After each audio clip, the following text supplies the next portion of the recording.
Hello, welcome to Oil for the Journey. I'm Victoria, your journey reader for today, and we're reading in the book of 2 Samuel, chapters 9 through 13. So here we go, 2 Samuel 9. Now David said, "Is there still anyone who is left of the house of Saul, that I may show him kindness for Jonathan's sake?" And there was a servant of the house of Saul, whose name was Ziba. So when they called him to David, the king said to him, "Are you Ziba?" He said, "At your service." Then the king said, "Is there not someone of the house of Saul to whom I may show the kindness of God?" And Ziba said to the king, "There is still a son of Jonathan who is lame in his feet."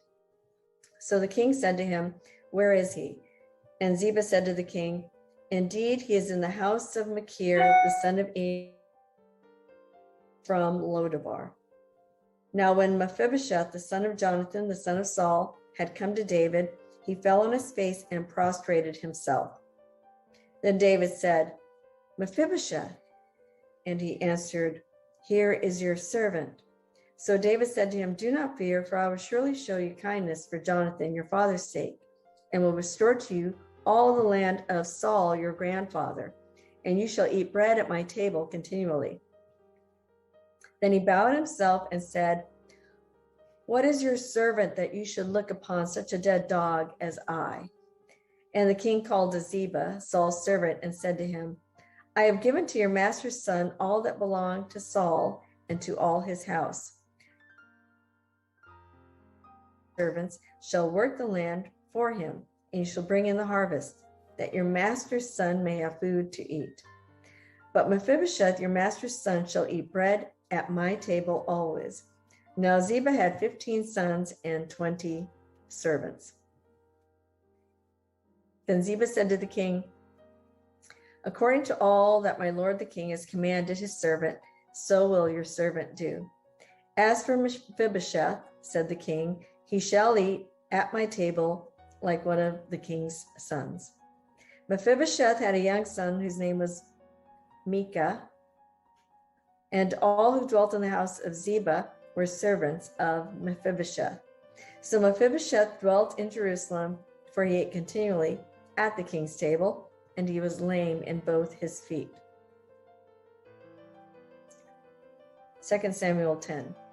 It happened after this that the king of the people of Ammon died, and Hanun, his son, reigned in his place. Then David said, "I will show kindness to Hanun, the son of Nahash, as his father showed kindness to me." So David sent by the hand of his servants to comfort him concerning his father. And David's servants came into the land of the people of Ammon.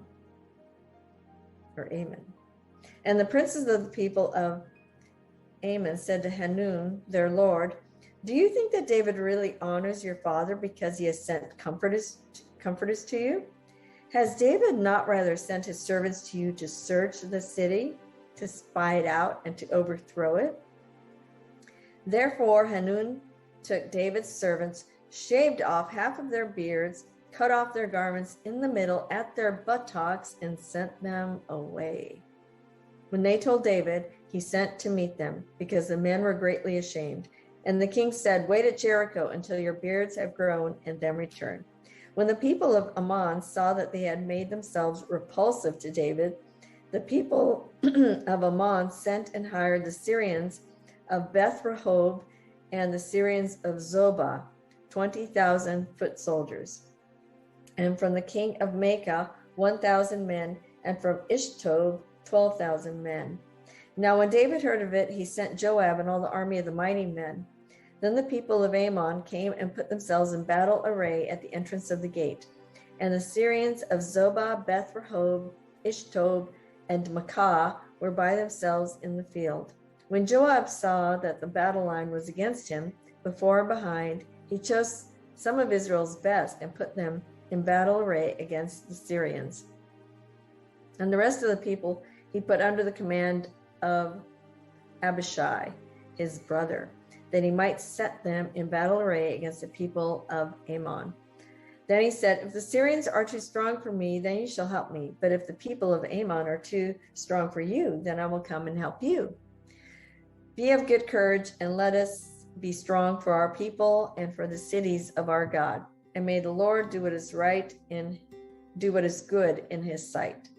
So Joab and the people who were with him drew near for the battle against the Syrians, and they fled before him. When the people of Ammon saw that the Syrians were fleeing, they also fled before Abishai and entered the city. So Joab returned from the people of Ammon and went to Jerusalem. When the Syrians saw that they had been defeated by Israel, they gathered together. Then Hadadezer sent and brought out the Syrians who were beyond the river, and they came to Helam. And Shobach, the commander of Hadadezer's army, went before them. When it was told David, he gathered all Israel, crossed over the Jordan, and came to Helam. And the Syrians set themselves in battle array against David and fought with him. Then the Syrians fled before Israel, and David killed 700 charioteers and 40,000 horsemen of the Syrians, and struck Shobach, the commander of their army, who died there. And when all the kings who were servants to Hadadezer saw that they were defeated by Israel, they made peace with Israel and served them. So the Syrians were afraid to help the people of Ammon anymore. 2 Samuel 11. It happened in the spring of the year, at the time when kings go out to battle, that David sent Joab and his servants with him and all Israel, and they destroyed the people of Ammon and besieged Rabbah. But David remained at Jerusalem. Then it happened one evening that David arose from his bed and walked on the roof of the king's house. And from the roof he saw a woman bathing, and behold, the woman was very beautiful to behold. So David sent and inquired about the woman, and someone said, "Is this not Bathsheba, the daughter of Eliam, the wife of Uriah the Hittite?" Then David sent messengers and took her, and she came to him, and he lay with her, for she was cleansed from her impurity, and she returned to her house. And the woman conceived, so she sent and told David and said, "I am with child." Then David sent to Joab, saying, "Send me Uriah the Hittite." And Joab sent Uriah to David. When Uriah had come to him,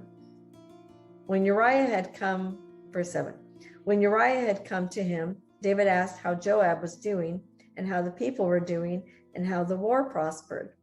And David said to Uriah, "Go down to your house and wash your feet." So Uriah departed from the king's house, and a gift of food from the king followed him. But Uriah slept at the door of the king's house with all the servants of his lord, and did not go to his house. So when they told David, saying, "Uriah did not go down to his house," David said to Uriah, "Did you not come from a journey? Why did you not go down to your house?" And Uriah said to David, "The ark and Israel and Judah are dwelling in tents, and my lord Joab and the servants of my lord are encamped in the open fields. Shall I then go to my house to eat and drink and to lie with my wife? As you live and as your soul lives, I will not do this thing." Then David said to Uriah, "Wait here today, also tomorrow I will let you depart." So Uriah remained in Jerusalem that day and the next. Now when David called him, he ate and drank before him, and he made him drunk.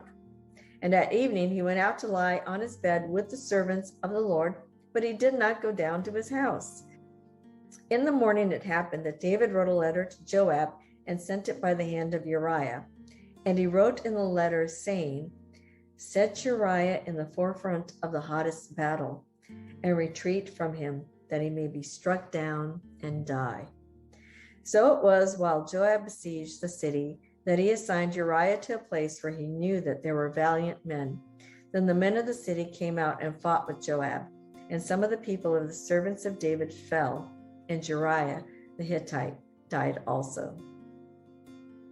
Then Joab sent and told David all the things concerning the war, and charged the messenger, saying, "When you have finished telling the matters of the war to the king, if it happens that the king's wrath rises and he says to you, 'Why did you approach so near to the city when you fought? Did you not know that they would shoot from the wall?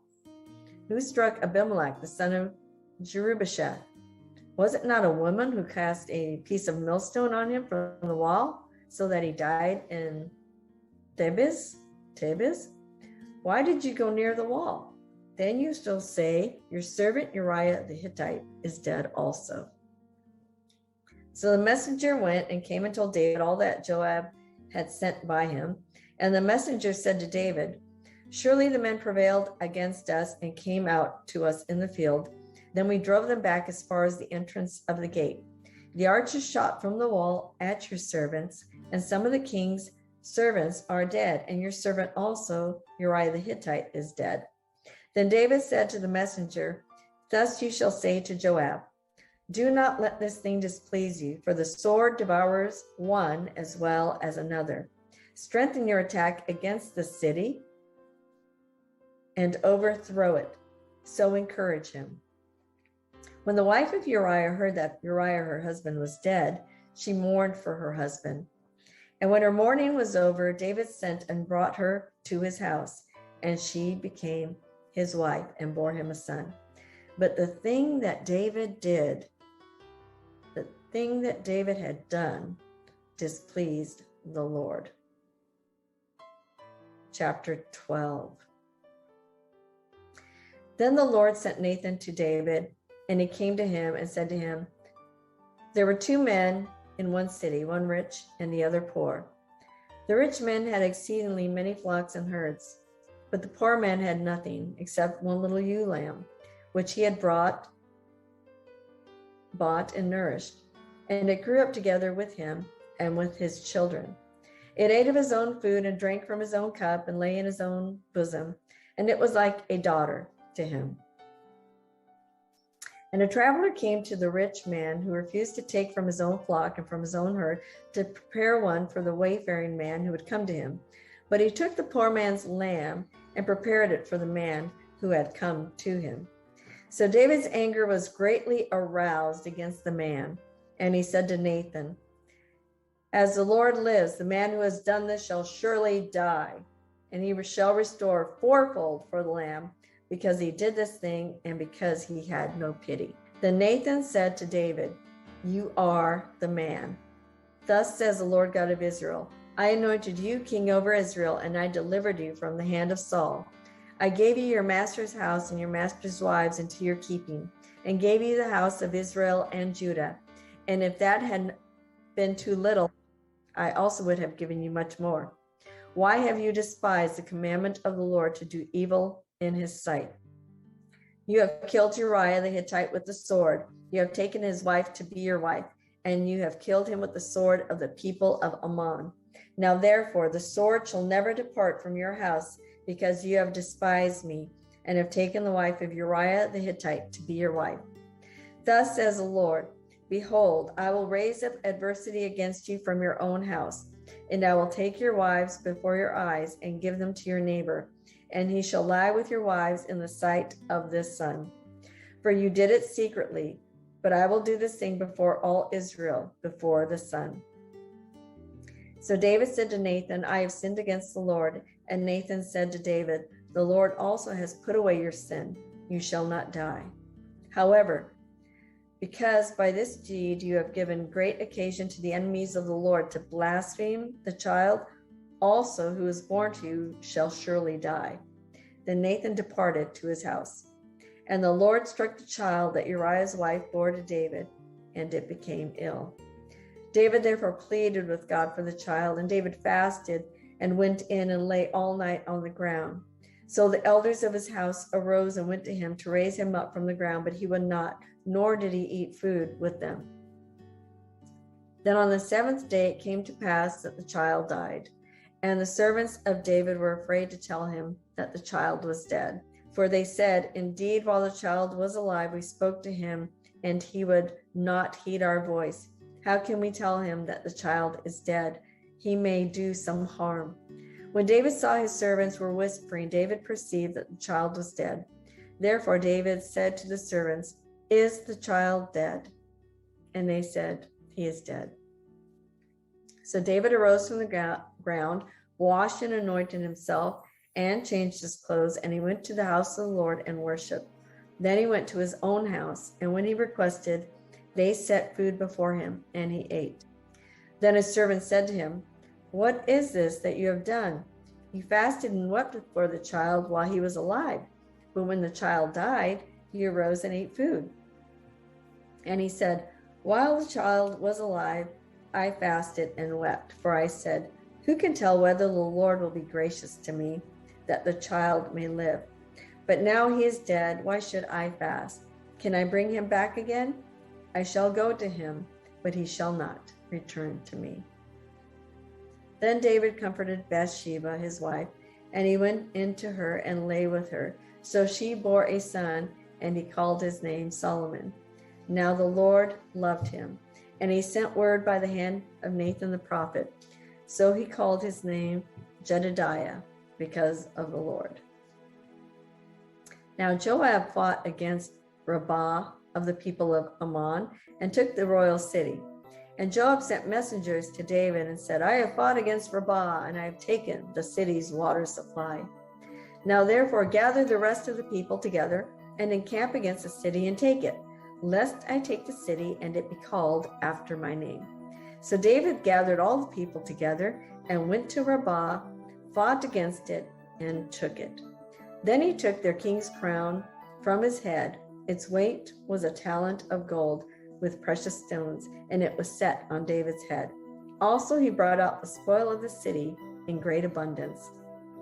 And he brought out the people who were in it and put them to work with saws and iron picks and iron axes, and made them cross over to the brickworks.